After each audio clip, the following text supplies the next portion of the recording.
സൗഹൃദത്തിന്റെ നന്മ പകരുന്ന കൂട്ടായ്മയായി പൊന്നാനി KELP സ്കൂൾ സംഘടിപ്പിച്ച നോമ്പുതുറ.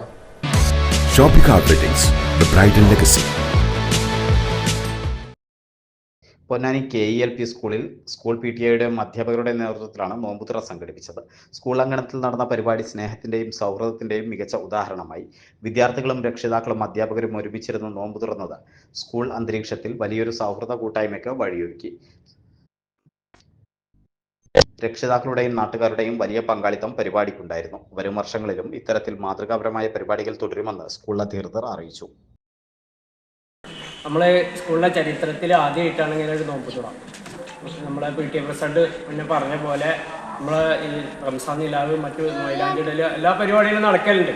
അൽഹംദുലില്ലാ ഇപ്രാവശ്യം നമ്മൾ ആദ്യമായിട്ടാണ് PTA എക്സിക്യൂട്ടീവ് കമ്മിറ്റിയുടെ പ്രത്യേക നിർദ്ദേശപ്രകാരം അവരുടെ താല്പര്യപ്രകാരമാണ് ഇങ്ങനെ ഒരു പരിപാടി നടക്കൽ. ഇതൊരു ഒത്തൊരുമയാണ്, മനുഷ്യരെല്ലാവരും ഒന്നാണ് എന്നുള്ളൊരു ചിന്ത വരുത്താൻ വേണ്ടിയിട്ടാണ്. പിന്നെ നോമ്പിനെ പ്രധാനമായിട്ട് നമുക്ക് പറയുന്നത് പട്ടിണി കിടക്കുന്ന ആളുകൾ, പാവപ്പെട്ട ആളുകളെ സ്മരിക്കാൻ വേണ്ടിയിട്ടാണ് ഈ നോമ്പ് നിർബന്ധമാക്കിയിട്ടുള്ളതാണെന്ന് ഖുർആൻ പറയുന്നത്. അപ്പോൾ നമ്മളെ സംബന്ധിച്ചിടത്തോളം ഇന്ന് ഞങ്ങളെ ഈ ഇസ്ലാമിക ചരിത്രത്തിൽ വളരെ പ്രധാനപ്പെട്ട ഒരു ദിവസം തന്നെയാണ്.